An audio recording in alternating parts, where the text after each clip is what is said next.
Title of today's word is, where is your focus? Turn to Lucas.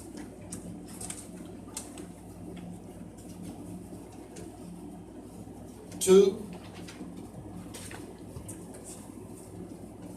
42 to 52.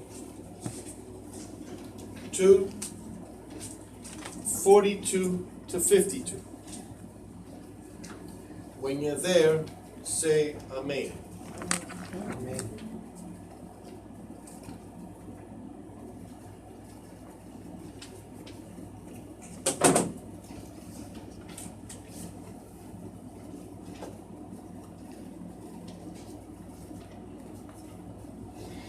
And when he was 12 years old, they went up to Jerusalem according to the practice of the festival. When they had accomplished the days as they returned, the child Yeshua stayed behind in Jerusalem. And his parents did not know it.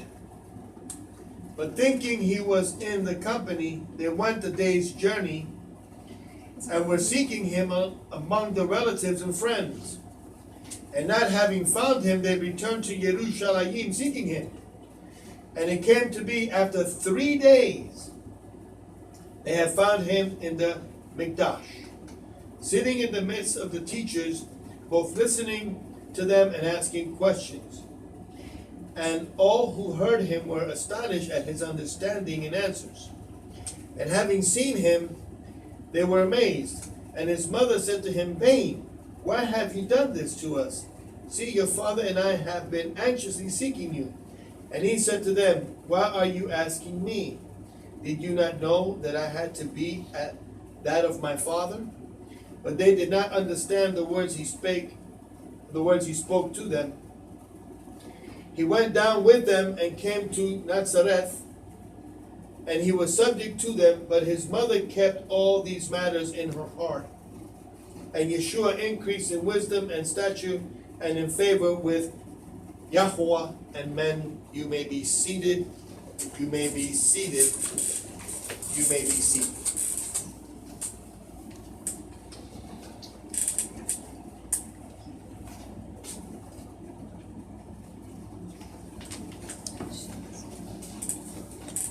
The title of today's message is really, where is your focus? Now, this is a 12-year-old boy. Okay? A 12-year-old boy. Now, how many of you know that most of us, after finding him, we'd be so happy to find him and beat the schnapps out of him? But how dare you? Yet that didn't happen here. Okay? They were just very happy to have him back. And I want you to understand something.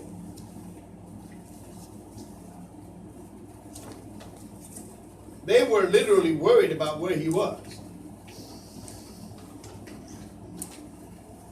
Yet he was exactly where he was supposed to be because he was perfectly focused on what he needed to do.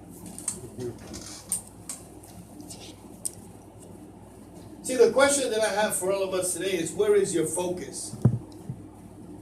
And I can tell you, for about 90% of all people, the focus is on YouTube, Twitter, BuzzFeed, Buzzard Feed, any chicken feed, whatever feed they have out there now. Okay, iPads and iPhones and smartphones and whatever else they've got going on. Okay, and let me tell you something that's really very interesting. That is a perfect example of what the enemy is using to take your focus on the things you're supposed to be focusing on. And I don't want you to take my word for it. I want you to see it for yourself.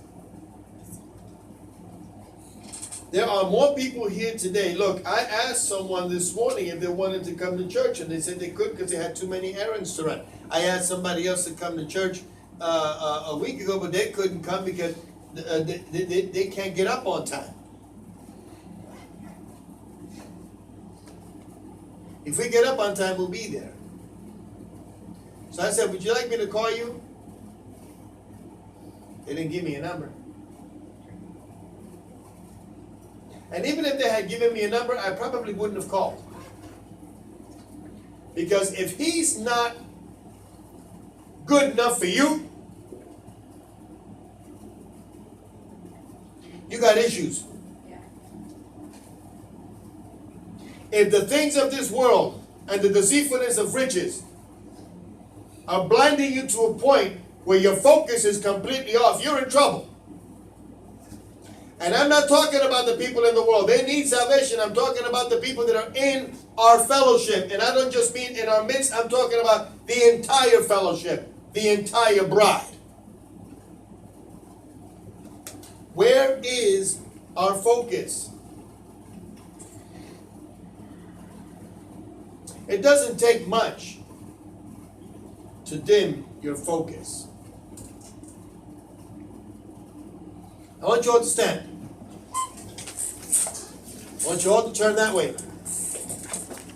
I want all of you to look at that little number on top of the air conditioning. Okay? Are you all seeing that clearly? Yeah. Okay, you see at least the light, whatever, up there? Green. The green. Okay. Now,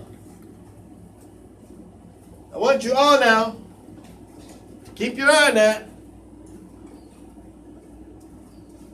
and tell me what I'm doing.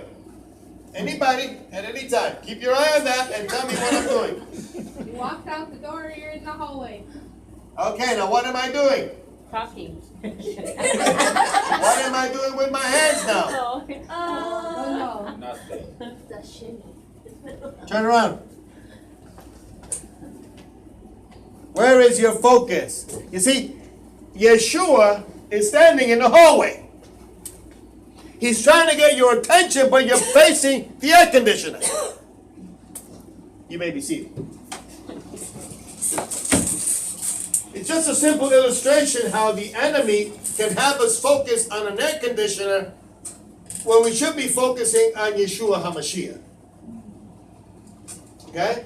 And there are many other things in the world that will take your focus. And you notice that when you were focused on that, you couldn't see anything else. Especially the things that were behind you. And I went behind you specifically so you wouldn't see me. Some people tried to cheat. I'm not going to say who. But anyway, what I want you to see is that we have to make sure that we focus on what we're supposed to. And this young boy, at 12 years of age, had already memorized the Torah completely. Memorized it. Could recite it word for word from Genesis 1:1 to the end of Deuteronomy. Okay. Why is this so important?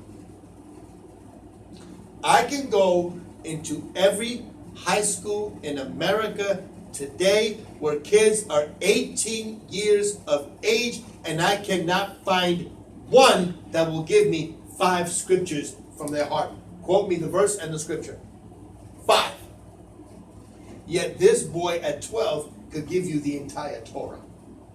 Or Torah. Why? Because that was his focus. And here's something that's even more important. They can't even tell you 5 things of what they learned yesterday. It's true. I'm not kidding you. You ever want to have some real fun times and yet be sick to your stomach? Talk to young adults today about our Constitution. They don't even know what it is. It's amazing. The Bill of Rights, or anything to that effect. The things that they're supposed to know, they don't have a clue. Never mind talking to them about the word of Elohim. They don't know anything about it. Why? Because they never focused on it. They never focused on it. We have to really understand that this 12-year-old boy is giving us a perfect example of where we should be at any multiple of 12. Notice how I included myself in there. Perhaps he talks with me, no. Do you understand what I'm saying? One of the issues we have today is that we're very easily distracted by too many things. And we have to be careful with that. Do you know what the biggest and greatest distraction to Yeshua was that was offered to him in the third temptation? All the things of this world will I give thee. All the things of this world. Now the question is, what are the things in this world that are taking you out of focus? Or that are attending, or that are actually demanding your focus right now? Now listen to me very carefully. That doesn't mean you go tomorrow and quit your job. It doesn't mean that, you understand what I'm saying? It doesn't mean you go home and shut off your family. No, it just means that now you have to take everything that you have and incorporate it into one focal point there. And you'll see more of this as we go along. Okay? So remember, where is your focus? Turn to Matthew 13.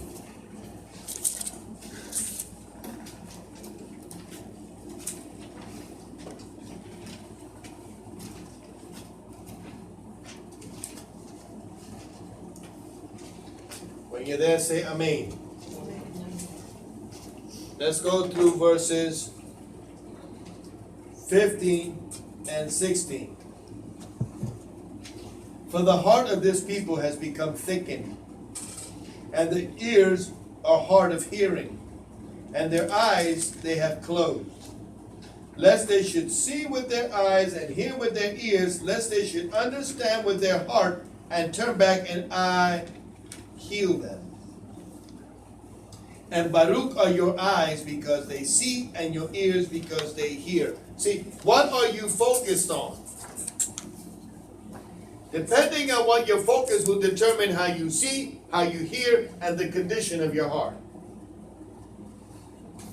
Depending on where you are focused, it will determine the condition of your eyes, your ears, and your heart. And notice that when you're focused in the right direction, heavenly wise, you are Baruch, because you see and you hear.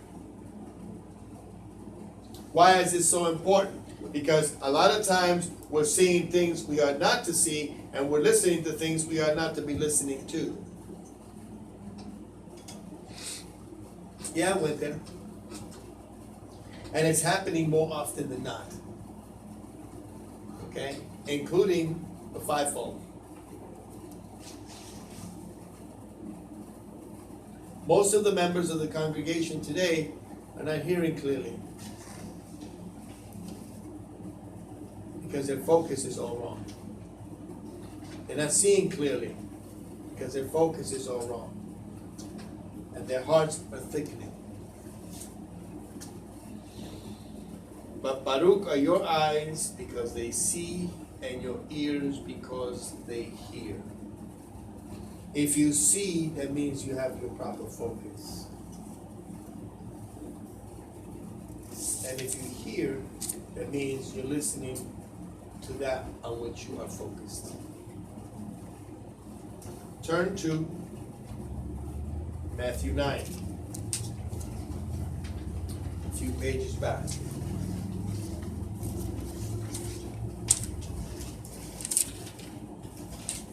Verses 19 through 21. If you're there, say Amen.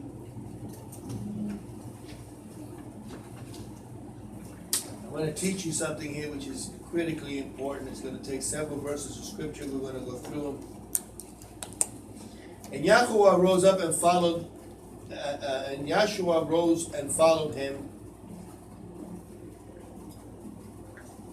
his Samadim also. And see, a woman who had a flow of blood 12 years came behind him and touched his tzitzit, his garment, which is your talit. For she said to herself, if I were to touch but his garment, I shall be healed. Yahweh turned when he saw her and he said, take courage, daughter, your belief has healed you. And the woman was healed from that very same hour. Now, I want you to understand something. This woman was focused. Okay? And I'm going to read all three accounts because I find it interesting that 3 of the 4 writers of the Gospels mention this account. Okay? Now, go to Mark 5.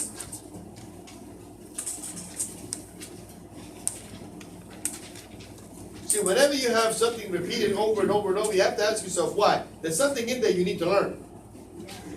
When I say you, that includes me. Okay, verses Mark 5, 25 to 28. Should they say Amen? Amen. And a certain woman had a flow of blood for 12 years, and had suffered much from many physicians, and spent all that she had, and was no better, but rather became worse. Having heard about Yeshua, she came behind him in the crowd and touched his garment. For she said, if I only touch his garment, I shall be well. I shall be made well. Okay? Go over to Luke, chapter 8.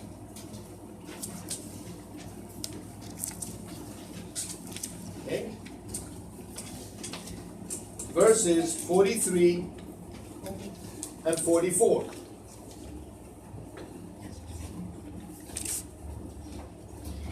You there say Amen. Amen. And a woman having a flow of blood 12 years, who having spent all her livelihood on physicians, was unable to be healed, came from behind and touched his seat of his garment, and immediately the flow stopped. Or immediately her flow stopped. Now I want you to notice something. The author in Matthew says she was healed. The author in Mark says she'd be made well. The author in Luke literally just finished saying, okay, in verse 44, that immediately her blood flow stopped. Okay? Now I want you to understand something. That word tzitzi literally means tassel. And I forgot to bring my tallit, even though I brought it down. How brilliant of me. And it comes with not so just a string on itself, but it's found on the tallit. When Jesus was around, he wore a tallit. It's a long garment that you put on. It comes down to about your waist. Okay, and it just covers your shoulders. Right? And I'm going to go over some of these things because you need to understand why she was so focused on this tallit. I mean, she was focused. There was nothing stopping this woman from getting to this man. You understand what I'm saying? And there was nothing to stop her from grabbing this tassel. Right? Now, go to Malachi. Now, Malachi chapter 4, which is the last one, verse number 2.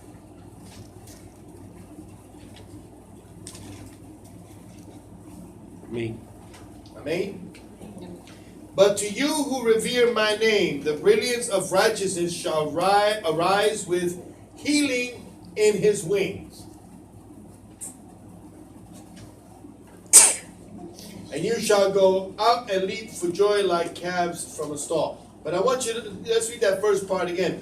But to you who revere my name, the brilliance of righteousness shall arise with healing in his wings. The brilliance is his glory. The righteousness is who he is. And he's coming with healing in his wings. How many of you saw the wings of Jesus at any time when he was a man? How many of you seen any man with wings? Not one. So what is this talking about? Okay? What is this talking about? And remember, she did not have the book of Malachi yet. Okay? So what is this talking about? Go to Exodus.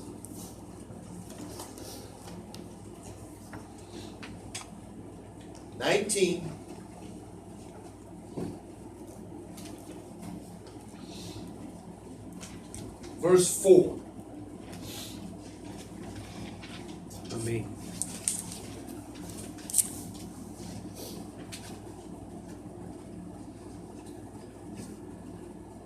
You have seen what I did to the Mizrahites, how I bore you on eagle's wings and brought you to myself. Okay? Now, this woman had the Torah. She knew about eagle's wings. Okay?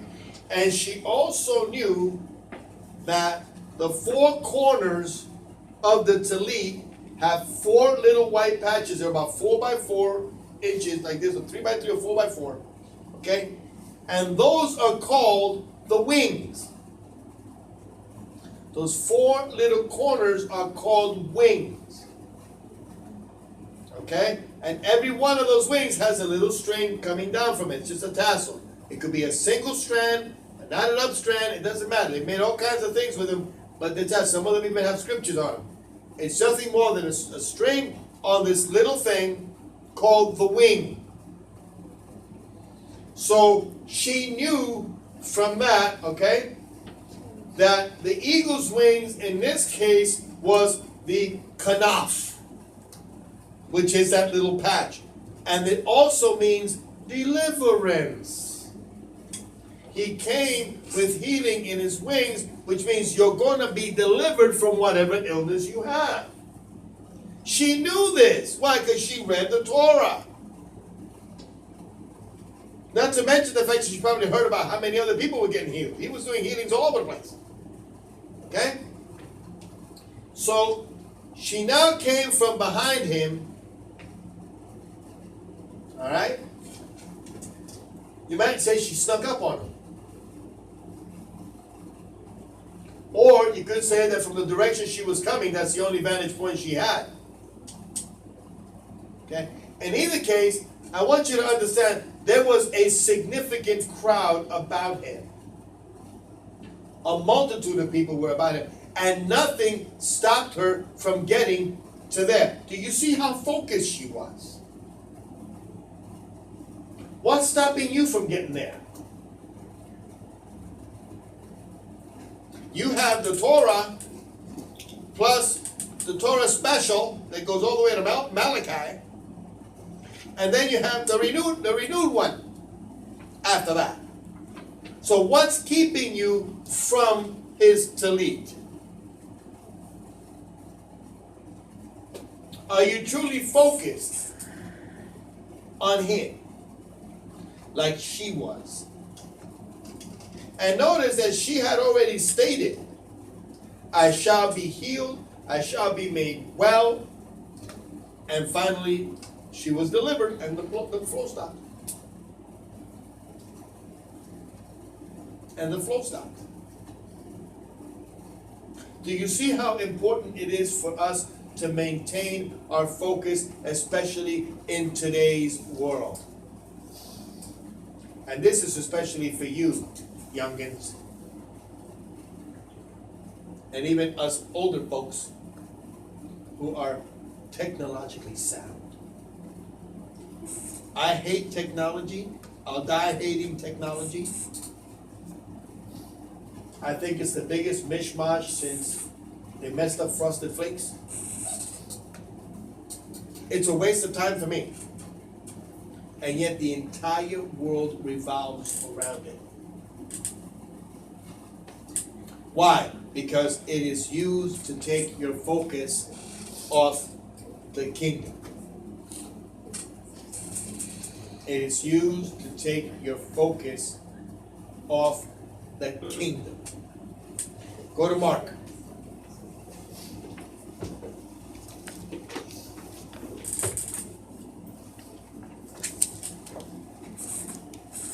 By the way, the strands are about 6 inches long.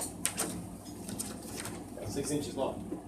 I'm telling you, she was really looking for this thing. Among all those people, look at this. Listen, I said this before using the scripture, and I'm going to say it again. This woman was so focused on him that her focus on what she wanted from him was such that it was not denied her. It was not denied her. Think of how many people were touching him and doing all kinds of things and bumping into him and whatever. And yet only one drew virtue from him in that whole crowd. Because she was so focused on him and everything that he stood for. He was her deliverer. He was soon to become her Messiah. Okay? Her deliverer and everything else. And I mean once he went to the stake. Okay? Mark chapter 6.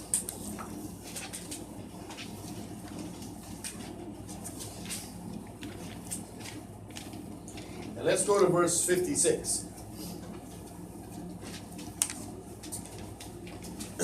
When you're there, say Amen. Amen.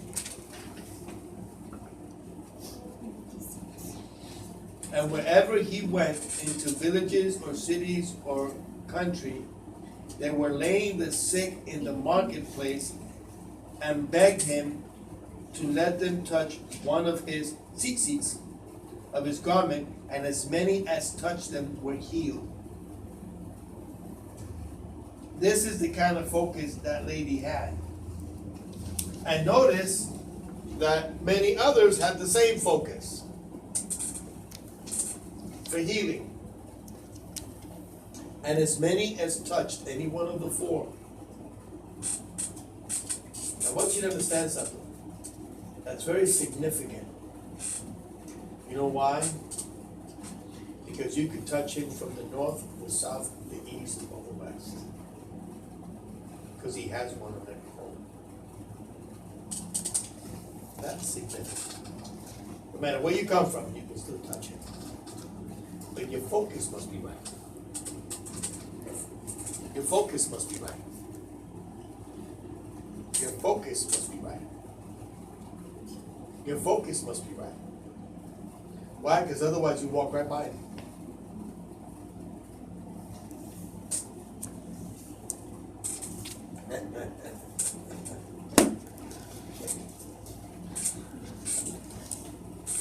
Excuse me, I'm looking for that guy named Jesus. You know, what do you mean I just passed him? You couldn't see something? I don't know who he was. What do you mean I just passed him? You walked right by him. Because your focus was all wrong. Your focus is all wrong. And let me tell you, I believe today the reason why we're not having greater success is because our focus is wrong. Our focus is wrong. Including me.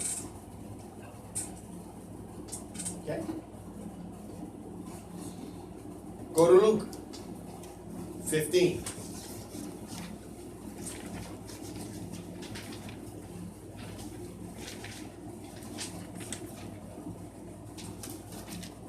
Do you notice that when some of us have trouble seeing, we go to the optometrist or the eye doctor, and we get glasses, and do you notice that the only thing they focus on is making sure that you can focus?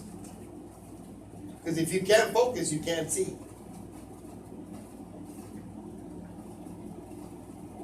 And when you put your glasses on, it clears things up so you can see. Why? Because you're focused.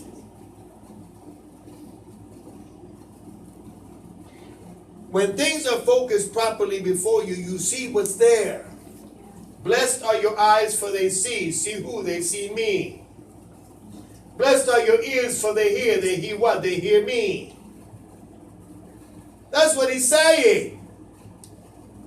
Because you're focused on me, you can see me. And if you see me and you think that what I did while I was here is something, you shall see greater works than these.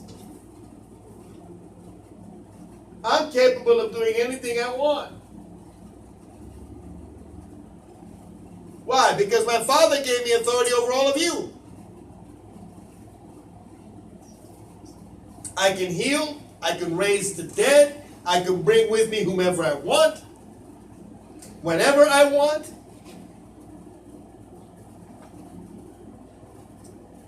So where's your focus?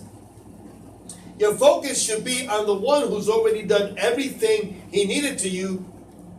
Let me rewind the tape. Your focus should be on the one who did everything he needed to do in order for you to focus on him.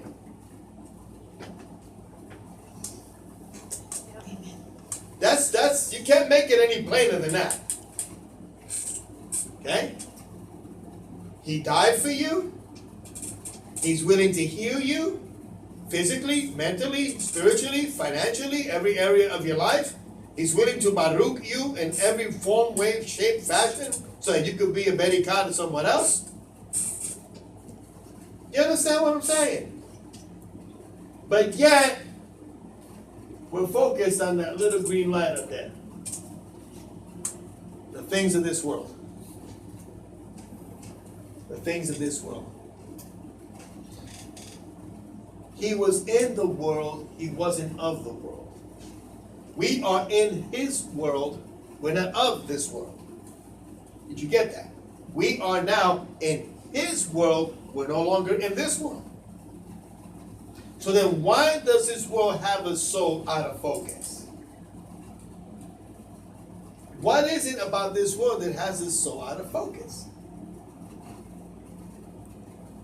I don't understand. Maybe I'm not supposed to. Luke 15, 11 to 13. The reason why we're so focused on the things of this world, not focused on the things above, is because we have a greater understanding of the things of this world. Once you start getting a greater understanding of the things of the Shamayim, your focus changes. Your focus completely changes. Let's go verses 11 through 13. And he said, a certain man had 2 sons, and the younger of them said to his father, give me my portion of goods, put forth. And he divided his livelihood between them. And not many days after, the young son, having gathered all together, went away to a distant country, and there wasted his goods with riotous living, loose living. Okay? Now, clearly, his focus was on the things of this world. Okay? Clearly. The things were on the things of this world. Alright? And there are many other things you can say about this or whatever else. All I just want to show you is that his focus was on the things of this world. Okay? And his brother stayed behind and stayed focused until he came back, and that's another story. But what I want you to see is that his focus was on the things of this world.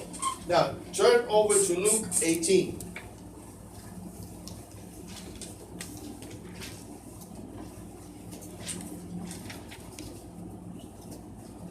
Verses 18 through 23. Me.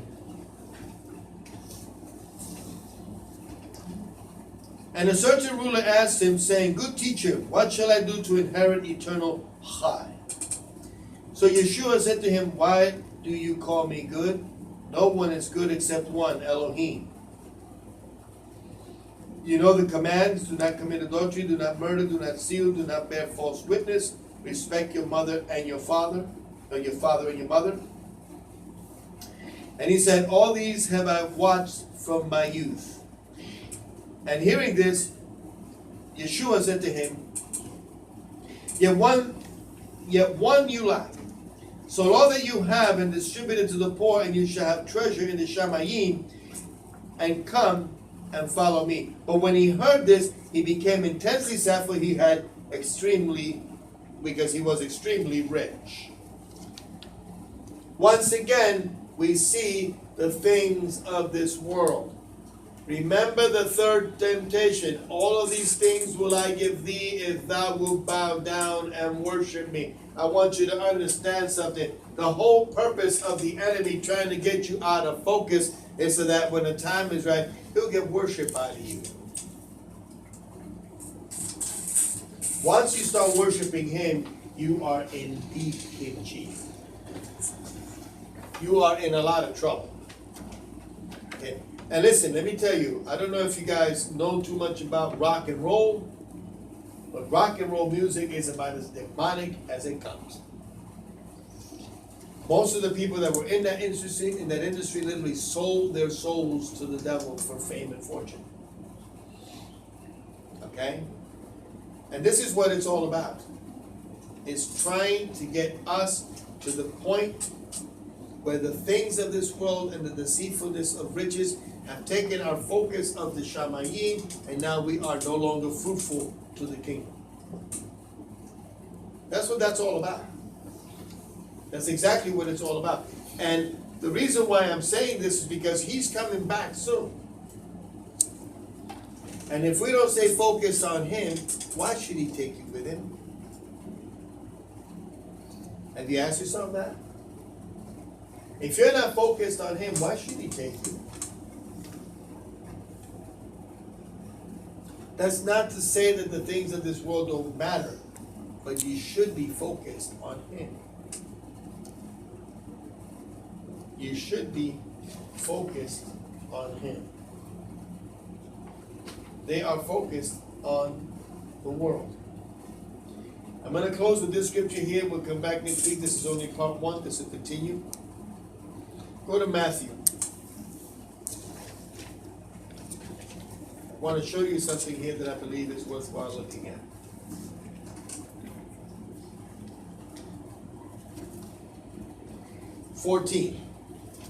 Matthew or Metif Yahoo 14.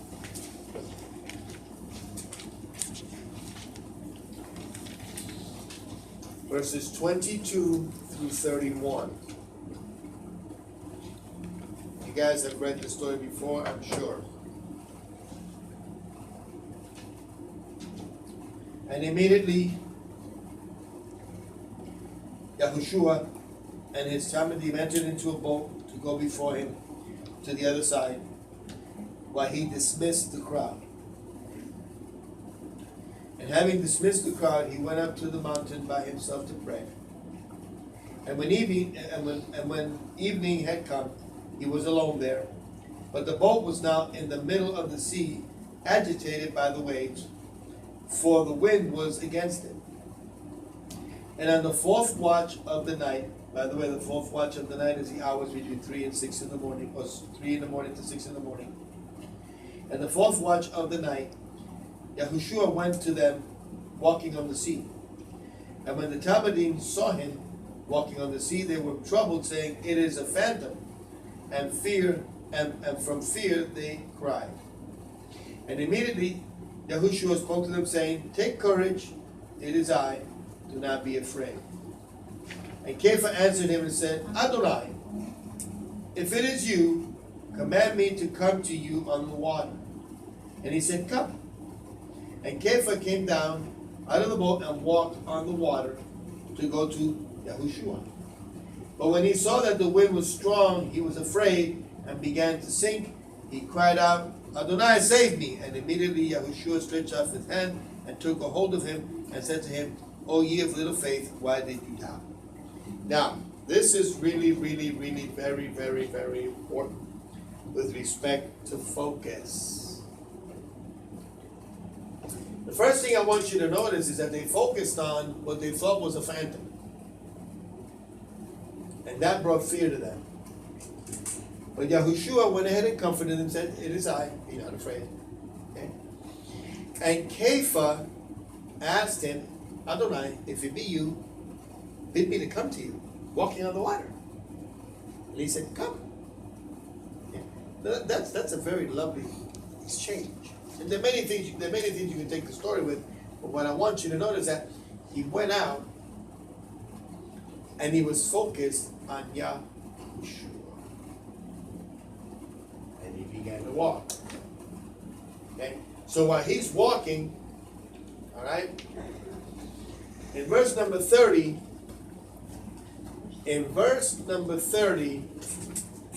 he saw the wind. How many of you have ever seen the wind? You don't see wind. Meaning he felt it, but he really saw the wind. Meaning what? His focus was taken off of Yeshua HaMashiach because of the strong wind. As soon as that happened, he began to sink. Okay? Why is this so critical? How many of us have sunk once or twice because our focus was taken off of Yeshua HaMashiach? It is the enemy's job to create fear in your heart, doubt, unbelief, to bring circumstances to you that will take your focus off of him, to challenge you in this world with things of this world, such as illness, disease, or whatever. Okay, hard times, to try to take your focus off of where it should be. And if he can successfully do that, he will sink you. Are you getting this? Yes.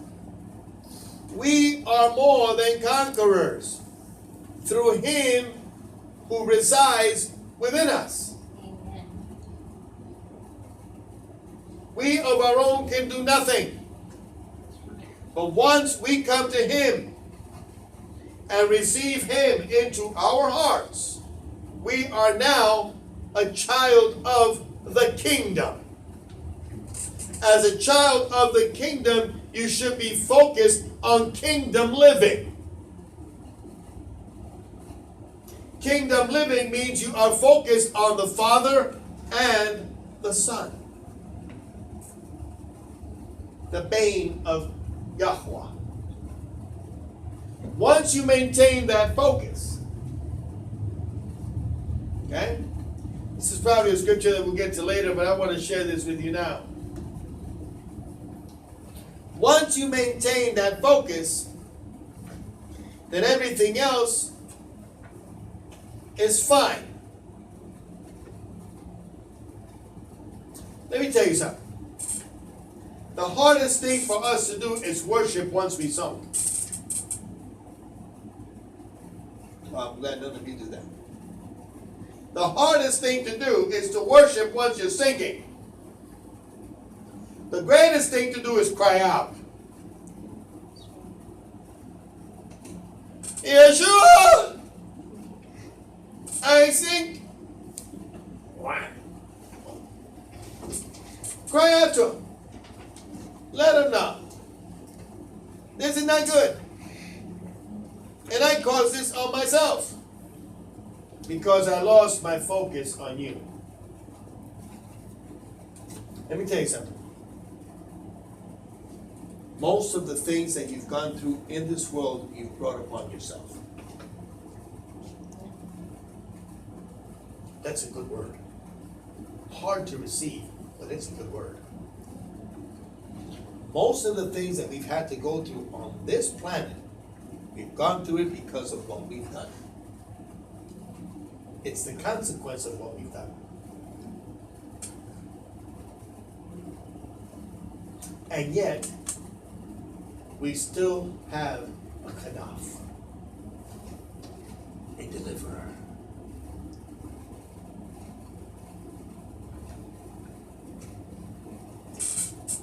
Get a hold of that and let's go.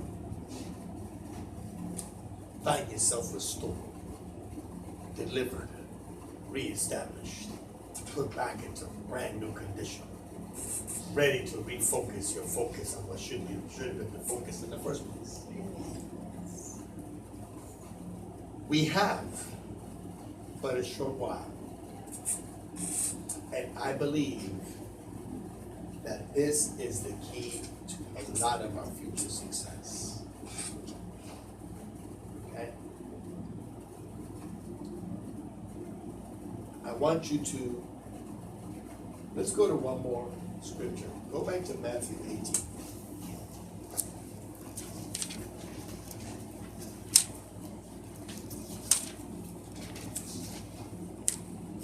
I want to show you one more. I'm going to show you how we in the fellowship could be out of focus. Okay.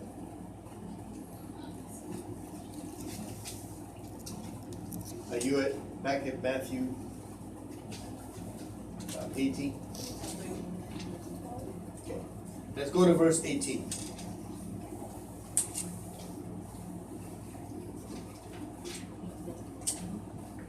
Truly I say to you, whatsoever you bind on earth shall be bound in the Shamayim, and whatsoever you loose on the earth shall be loosed in the Shamayim.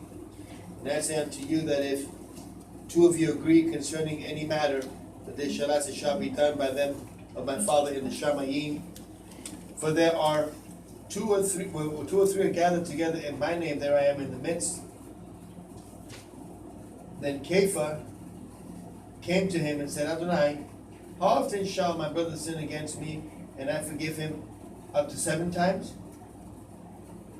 And he said unto him, up to 7 times, but up to 70 times.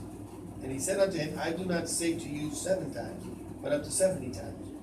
Because of this is the reign of the Shamayim, like a certain man, a sovereign who wanted to settle accounts with his servants. Now, doesn't look like there's much there. But notice that where 2 or 3 are gathered that are focused on him, there he is in the midst. Okay? And also notice that whatever you bind is bound, either here or there. Okay? But there are many people in the body trying to bind things, they don't even know what they're doing. Okay? They don't even know what they're doing. Or why they're doing it. That's amazing. The reason for that is because they lost their focus. Unless you're able to focus on exactly what he is doing, you're not going to be able to do anything. You're not even going to be able to get him in your midst unless you're focused on him. Why do you think it's so important when we worship that we focus solely on him, so that he may inhabit our praise and then we can worship? Okay, let me show you a similar example in Luke 18. Go to Luke 18.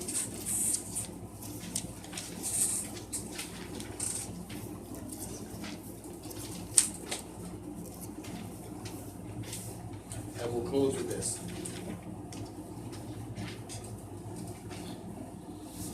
Are you there? Me. Same verses. 18 through 23. And a certain ruler asked him, saying, Good teacher, what shall I do to inherit eternal life? Okay? And he said to him, Why do you call me good? And we just read this earlier. Now, do you remember the story of the Pharisee and tax collector? Go back to verse 10. Right there, verse 10. Okay. We read the one about the young rich ruler who was clearly focused on the world, right? Okay. Now, here's when it gets really bad. When you have people focused on the world in the church. Okay? So we just read about the young rich ruler who's clearly focused on the things of the world. Now, let me show you how people in the church are also focused on the things of the world in verses 10 through 14. 2 men went up to the Mikdash to pray. The one a Pharisee and the other a tax collector. The Pharisee stood and began to pray with himself. This way, Elohim, I thank you that I am not like the rest of these men, swindlers, unrighteous, adulterers, or even a tax collector. I fast twice a week. I give tithes of all that I possess. Sounds like the devil, doesn't it? It's all about me, I. Okay. But the tax collector, standing at a distance, would not even raise his eyes to the Shamayim, but beating his breast, saying, Elohim, show favor unto me, a sinner. I say to you, this man went down to his house declared right, rather than the other. For everyone who exalts himself shall be humbled, but he who humbles himself, shall be exalted. You see, we have people in the congregation who have given themselves the title of how great I am. Okay? You know how great I am? I'm Dr. Maysonet. What's wrong with you? Who do you think you are? What? I fast twice a week. Get tired. Hello? Are you kidding me? This is what I call hocus pocus of the unfocused in the church. Because everything he's focused on are the things of this world. I do this, I do this, I do this, I do this, and I do that, and this is why I'm so great. Really? And my response is that, yes, in here in Hilo, all of that plus $2 will get you right on the helium. Because the focus is all wrong. Okay, now we've seen focuses all over the place. We've seen focuses that are spot on. Focuses that are not so spot on. And this is the worst focus of them all. Because he's out of focus inside the sanctuary. Everybody else was in the world. Even the lady with the issue of blood was better focused than he was. And the tax collector. Father, I'm a mess. But thanks to you, if you would be so kind, would you forgive me, a sinner? He's facing his reality. I'm so messed up, I need you more than you think. I'm so messed up, I need you more than you think. You see what I'm saying? He recognizes who he is, his vulnerability, but even greater, he recognizes who he is for him. The other guy is so busy recognizing himself, he doesn't even know who he's praying to. And this is happening in the midst of the bride. It's happening now. It's happening today. And I want us to understand that, listen, we need to get focused. Okay? We need to get focused. And with that, we're going to close part 1.